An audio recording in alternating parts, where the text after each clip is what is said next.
요한복음 7장은 초잡 생리입니다. 초막절 예수님을 잡다, 생수의 강 니고데모. 이렇게 요한복음 7장은 4가지 키워드를 중심으로 구성되어 있습니다. 7장 1절, 그 후에 예수께서 갈릴리에서 다니시고 유대에서 다니려 아니하심은 유대인들이 죽이려 함이로라. 자, 어제 6장의 사건, 하늘로부터 내려온 만나가 곧 나다, 나를 먹어야 영생할 수 있다 라고 말씀하신 그 사건 이후로 본격적으로 예수님은 어떻게 되십니까? 핍박을 당하세요. 오늘 요한복음 7장은요, 우린 예수님이 누구인지에 대한 대전제를 하고 봐야 됩니다. 예수님에 대한 그 대전제, 그래야 7장이 이해된다는 사실이에요. 지금 7장에 있는 모든 사람들은 예수님을 단지 사람으로만 보고 있어요. 그런데 요한복음의 대전제는 예수님을 하나님이라고 선포하고 말씀이 시작된다는 사실입니다.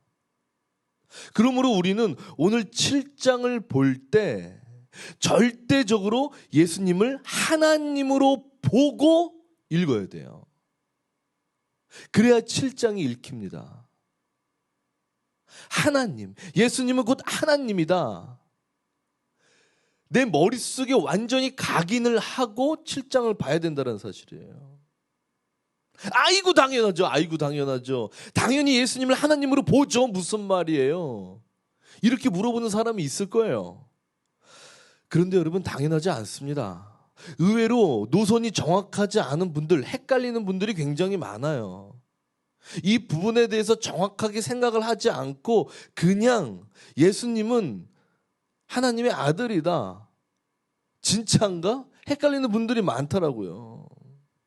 그냥 예수님을 부처와 맹자처럼 역사적 인물 정도로 보는 사람들이 꽤 많다라는 사실이에요, 여러분. 자유주의 신학자들과 철학자들이 특히 그렇죠. 말이 되냐 이겁니다. 어떻게 하나님이 이 땅에 내려와서 사람의 몸을 입었냐는 것이에요. 이건 말이 안 되고, 그냥 예수라는 한 사람이 하나님의 정신을 인류 그 누구보다도 초집중적으로 받아들였다는 거예요. 그래서 예수가 신의 경지에 올랐다.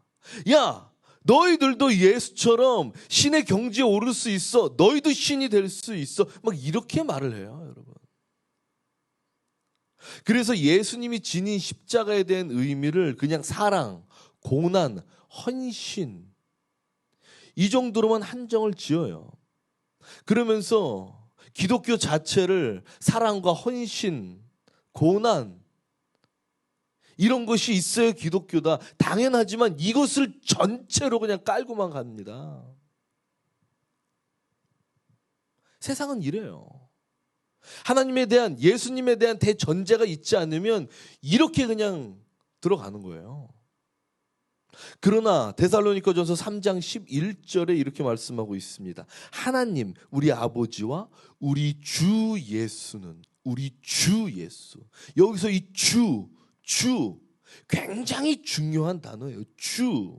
여기서 주라는 말은 헬라어로 퀴리오스라고 하는데, 이 말은요, 하나님을 부를 때 쓰는 단어예요. 하나님을 부를 때 쓰는 단어. 예수는 그리스도, 예수는 주, 하나님의 영으로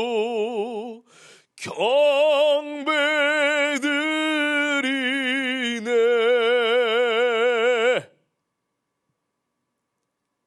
예수는 주라는 것입니다, 여러분. 예수는 주입니다. 우리는 이 말씀을 믿는 거예요. 이 말씀을. 예수는 곧 하나님이시다, 이 말씀을 믿는 거라고요. 이 대전제가 완전히 정의가 된 후에 오늘 7장 한번 가보겠습니다. 여러분 오늘 7장 2절에서 유대인의 명절 초막절이 가까운지라 라고 지금 말하고 있어요. 초막절이란 광야에서 40년간 장막에서 거주한 사실을 기념하면서 낮에는 구름 기둥으로 밤에는 불 기둥으로 인도하셨고 만나와 메추라기를 공급해 주시는 먹이신 그 하나님의 은혜를 기억하는 절기죠. 그리고 또 우리를 풍성하게 여기까지 인도하셨다라는 그 하나님의 놀라운 사랑을 찬양하는 절기예요. 하나님의 은혜를 뜨겁게 기억하는 절기라고요. 이 절기가 가까운 때에 예수님의 형제들은 예수님한테 이렇게 말합니다. 3절에 당신이 행하는 일을 제자들도 보기에 여기를 떠나 유대로 가소서. 4절 스스로 나타나기를 구하면서 묻혀서 일하는 사람이 없나니 이 일을 행하려 하거든 자신을 세상에 나타나소서. 이게 무슨 말이냐면요, 제가 좀 더 각색을 해서 한 번쯤 상황 묘사를 해볼까요? 형님 이 조그만 동네에서 기적을 베풀지 마세요. 이 조그만 동네에서만 기적을 베풀지 말고 큰 도시, 큰 무대로 가서 기적을 베푸세요. 형님, 사람이 좀 크게 되어죠. 사람이 좀 이제 우리 민족의 명절 초막절인데 그때 사람들이 전국에서 다 모입니다. 전 세계에서 모여요. 거기 가서 좀 크게 좀 돼봅시다. 많은 사람들에게 형님을 좀 홍보하세요. 이런 기적을 홍보하시라고. 여러분 이런 뉘앙스예요. 이런 뉘앙스. 형제들은 초막절날 영광 받으셔야 할 하나님한테 지금 이런 말을 하고 있다라니까요. 하나님한테. 이게 얼마나 웃기는 상황입니까? 이게 얼마나. 유대인들의 조상들을 다 지켜주신 하나님이신 예수님 입장에선 여러분 어떻겠어요? 어떻겠어요? 얼마나 황당하시겠습니까? 눈 앞에 있는 하나님을 보고도 보지 못하는 눈먼 세상의 모습을 보여주는 장면인 것이에요. 그리고 예수님은 이 눈먼 세상에 말씀을 하시는 그 장면이 7절입니다. 세상이 나를 미워한다. 세상이. 여러분 이게 무슨 말씀입니까? 세상은 하나님을 미워한다고요. 이 구절이 너무 중요해요. 세상이 나를 미워한다. 이 7절의 구절이 너무 중요하다고요. 세상은 하나님을 미워한다고요, 여러분. 구약의 선지서를 봐보세요. 예레미야 봐보세요. 내게 돌아와라, 돌아와라. 하나님의 말씀을 전하는 선지자들을 세상은 어떻게 합니까? 이 세상은 죽이고 때리고 멸시천대를 합니다. 하나님의 말씀을 말이에요. 그 선지자들 죽이고 때리고 멸시천대했다라는 것은 하나님 앞에 그렇게 한 거라니까. 하나님을 그렇게 한 거예요, 여러분. 하나님을 두려워하지 않고.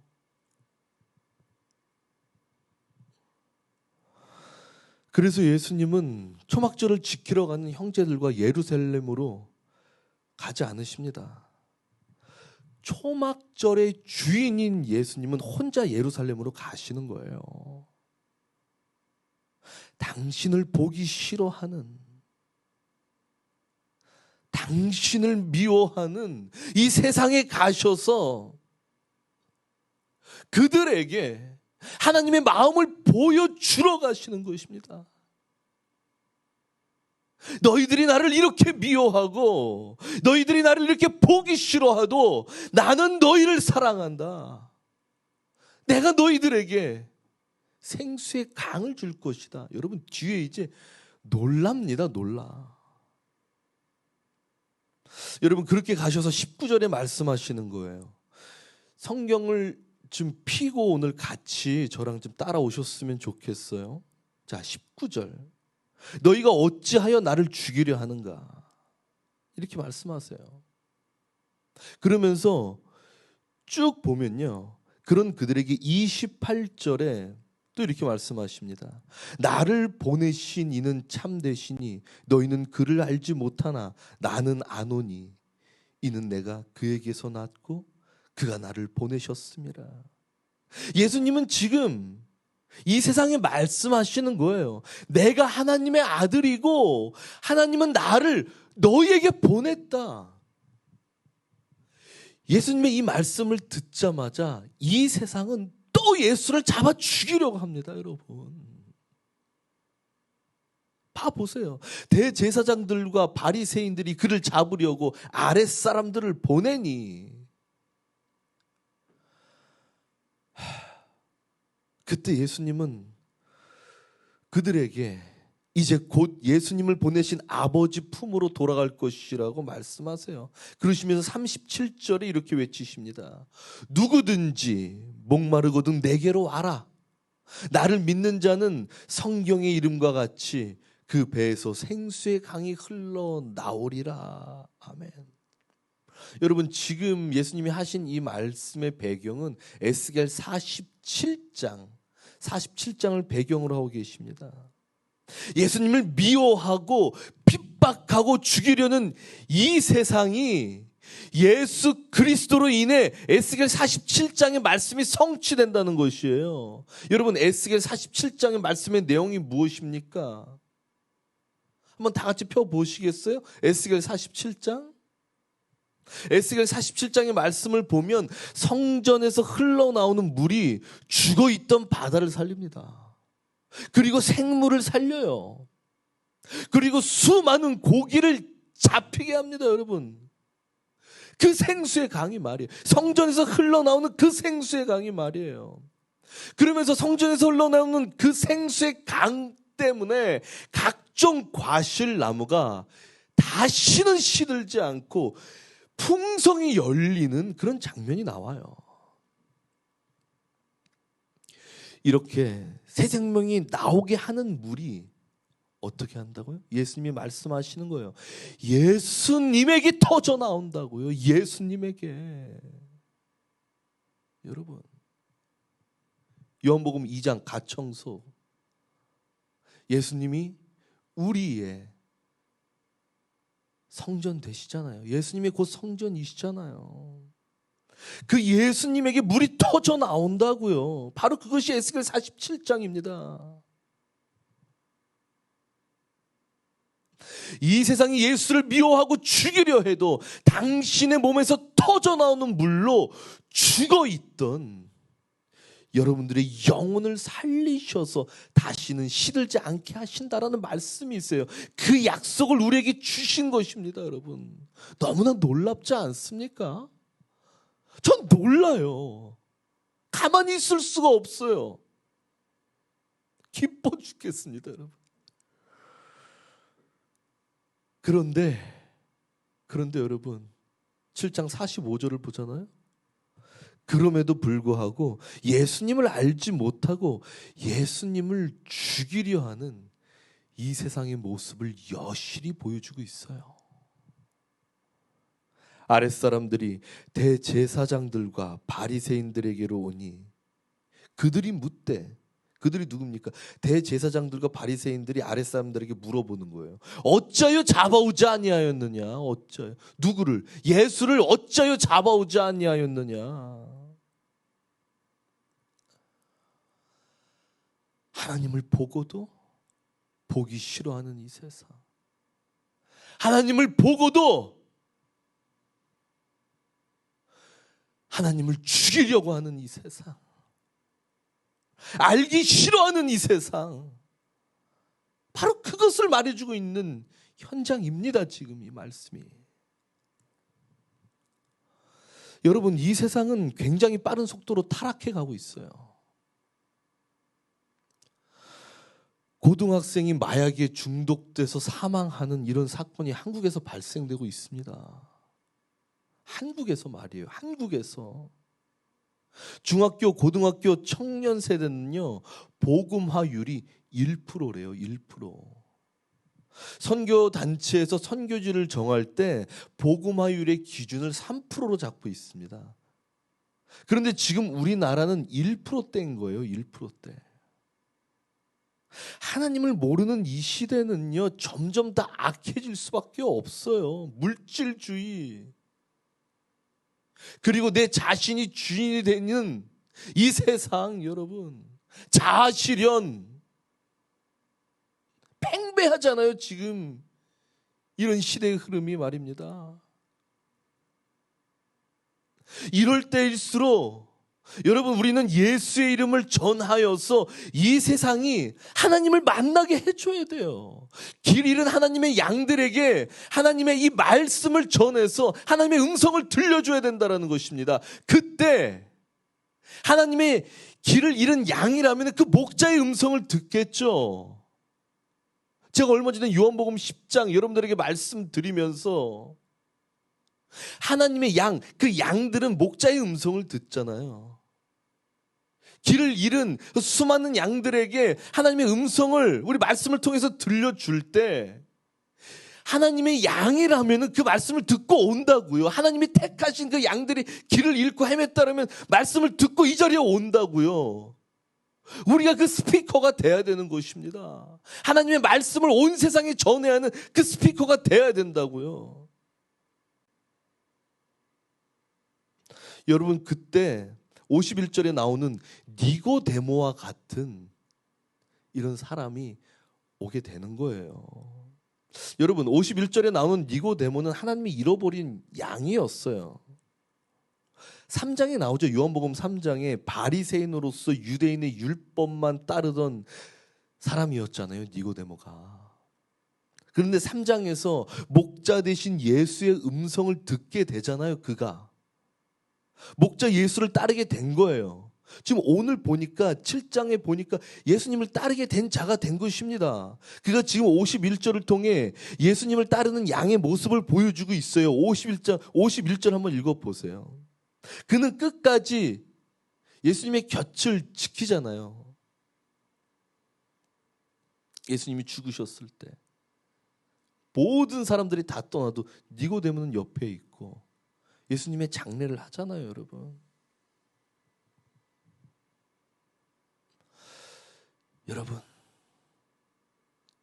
오늘의 말씀은 하나님을 싫어하는 이 시대에 예수를 전하여서 성전 되시는 그 예수의 몸에서 나오는 그 생수의 강이 이 세상에 흘러들어서 죽어있던 것이 다시 되살아나고 메말라 있던 그 나무가 다시 활짝 열려서 과실을 맺게 하는, 여러분, 그 복음을 전하는 우리가 되어야 한다는 사실을 지금 말씀해 주고 있습니다.